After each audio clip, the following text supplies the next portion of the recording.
ক্লাসগুলো করতে তোদের ভালো লাগছে কিনা সেটা বল। হ্যাঁ দাদা।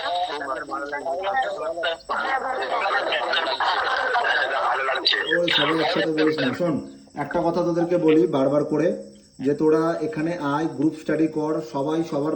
কালকে যেমন আগামীকাল তোদেরকে আমি জিজ্ঞেস করব, নেক্সট ক্লাসে তোদেরকে আমি জিজ্ঞেস করব, তুই 5টা কোশ্চেন করবি, তুই প্রত্যেকেই 10টা করে ইম্পর্টেন্ট ইম্পর্টেন্ট কোশ্চেন খুঁজে রেখে দিবি, বলে দিলাম প্রত্যেকে।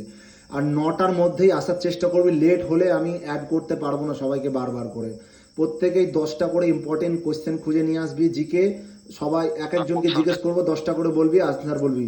তাহলে এটা গ্রুপ স্টাডি হয়ে যাবে, সবাই সবাই কেউ 10খানা ম্যাথ করবি, কেউ 10টা জিকে, কে জিআই, কে রিজনিং, সবাই 10টা করে প্রতিদিন তোদের টাস্ক থাকবে, 10টা করে নিয়ে আসার নতুন নতুন।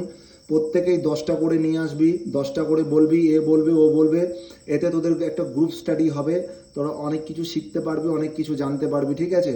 অনেক কিছু শেখার আছে, জানার আছে। এখানে 1 ঘন্টা 1.5 ঘন্টা যে সময়টা দিবি, এখান থেকে কিছু নিয়ে যাবি, পরিষ্কার কথা আমি বলে দিলাম, ঠিক আছে? কেউ স্কিপ করবি না, লাইফে এগিয়ে যেতে হবে, ঠিক আছে? অনেক কিছু শেখার আছে, অনেক কিছু জানার আছে। সবাই এসএসসি জিডির ফর্ম ফিল আপ করে নিবি ঝটপট করে, মাঠ করবি। ফেব্রুয়ারি মাসে কিন্তু এক্সাম আছে, বারবার করে বলে দিলাম। আমি কদিন বাদে চেষ্টা করব যে এসএসসি জিডির একদম যেগুলো একদম খতরনাক খতরনাক, যেগুলো আসার 100% চান্স আছে, যেগুলো স্যারেরা বিভিন্ন কোচিং সেন্টারে যে স্যারেরা কোচিং করাচ্ছে, ওদের কাছ থেকে পুরোপুরিটা নিয়ে এসে তোদের কাছে তুলে দেওয়ার জন্য, ঠিক আছে? সেগুলো কমপ্লিট করলে আশা করছি তোরা পাস করে যাবি, ঠিক আছে?